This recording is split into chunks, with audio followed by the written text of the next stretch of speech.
How's it going, everybody? Tall Tesla guy here. We're going to talk about a couple of different things today. We're going to go over kind of everything that's happening in the electric vehicle world. I mean, you guys have seen the news recently, all these different companies coming out with these new electric vehicles. Is it something we should worry about, being Tesla fans? Or is it exciting for kind of the revolution of where the system's going? Rivian, in fact, they are essentially the, Tesla Cybertruck competitor currently, assuming that the Hummer EV doesn't turn into anything real. So they just launched recently that basically the Rivian truck is going to be ready to order come next week, I guess, pre-order or something. Like you can actually lock in your changes, your schematics, all that kind of stuff. So I mean, what does that have to do with anything? Is that exciting or not? We're going to go over kind of those things today. So if it's your first time on the channel, think about subscribing. We throw in videos at least once a week, if not twice a week, talk about everything from tech to DIY to lifestyle and certainly Tesla stuff.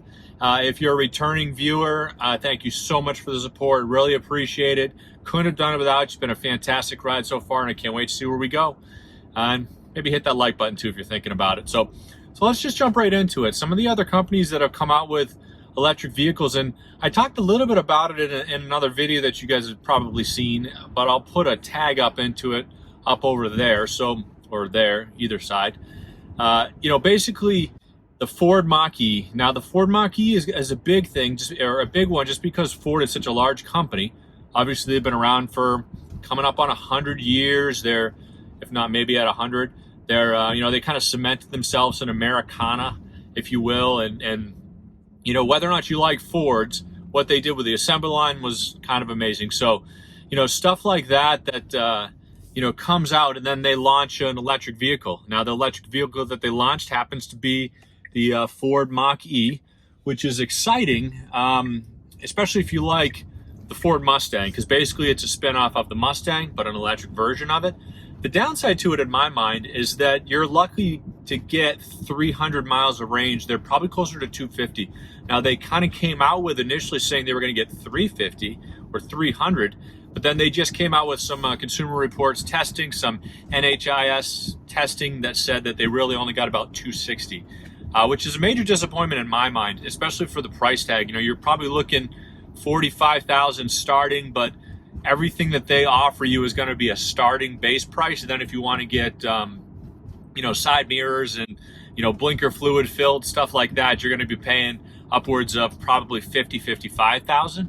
Now, one key thing that Ford does have that Tesla doesn't currently is that they have, or they're still, eligible for the federal electric vehicle tax credit, the $7,500 that we used to see on the Tesla side up until a couple of years ago. Once they hit 200,000 vehicles, we kind of lost it.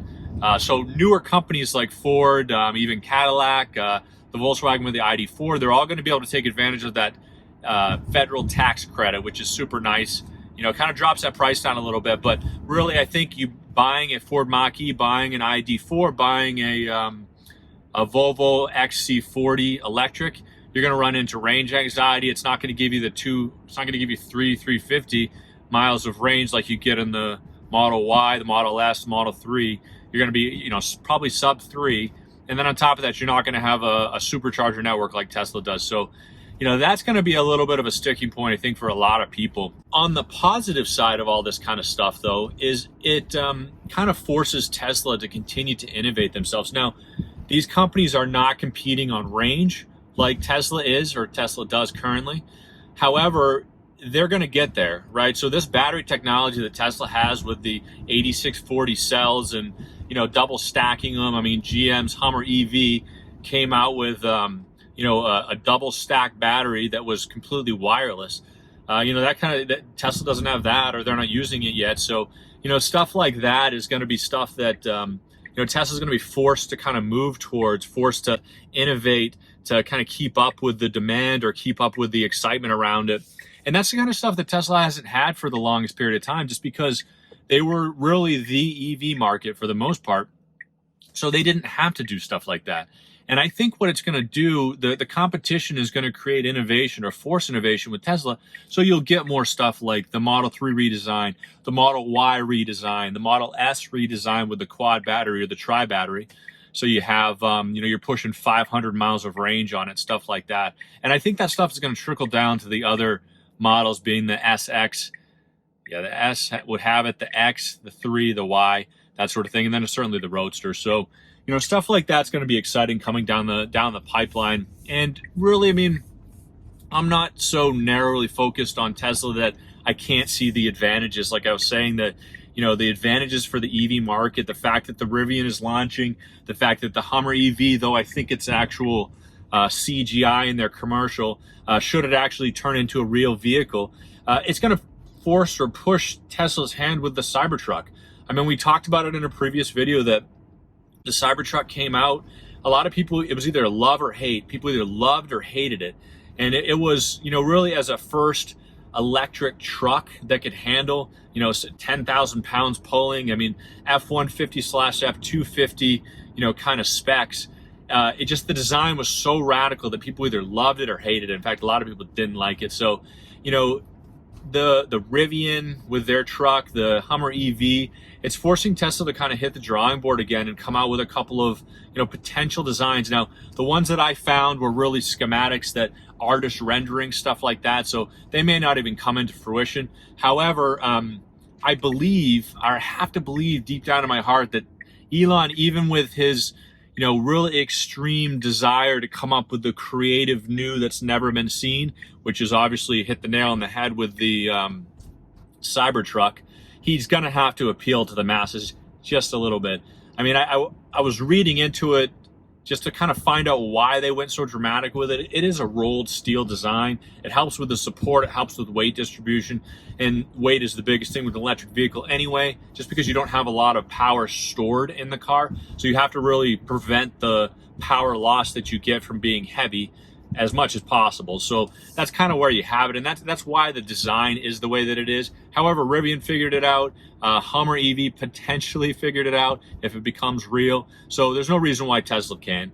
I think that even if it does come out with the current design, it's not going to ruin my world. I'm not sure as I'm going to wait in line to get it, but I think a lot of people will still get it, loving the vehicle, loving the range, all that kind of stuff too. But I'm hoping that it makes them change it a little bit, or at least think about changing it a little bit. So, that's exactly what I'm talking about. And that's kind of the point of the excitement and all this stuff. Now, we've had our Model Y for coming up on 2 months. I love nearly everything about it. There's always something that, kind of gets under your skin a little bit when you're driving around. This rattles, that rattles. I wish the setup was a little bit different here or there, but 95% of it I absolutely love. I mean, you can see the glass roof behind me. You can enjoy the view. My baby loves it. As a family, we love it. It's got the space I need at 6'5" to be able to fit in it comfortably and drive around, all that kind of stuff. You talk about the acceleration. We talk about it in every single video. Every opportunity I get to get in the car and show you guys some of this is just, it's mind-blowing. It sets me back every time. In fact, it'll throw you back in the seat, make you lose your stomach. If you put it, I don't even have the performance. So I can only imagine if I had a Model S Plaid with the Ludicrous Plus that's coming out, the 0 to 60 in 1.9. I can't even imagine what that's going to feel like. So, that stuff aside, absolutely love the vehicle. Super excited about where I think the electric vehicle revolution is going to take us, where the world is, where the world happens to be. I mean, driving around in my little hamlet that we live in, we see 3 or 4 Teslas every time we go to drop our baby off in the morning, and similarly when we go to pick them up. We're even starting to do the wave thing, which you kind of feel a little cheesy on. I know it's a Jeep thing, but it's kind of funny just to get the reactions of other people doing it. So, like I said before, if you haven't already, if you made it to this point, think about subscribing, hit that like button so you can stay up to date on some of these videos that we have. Let me know what you guys want to hear. I'm more than happy to do more in-vehicle videos and more things like this. So hope you guys have a fantastic day. Hope you guys stay safe out there, and we'll talk to you later.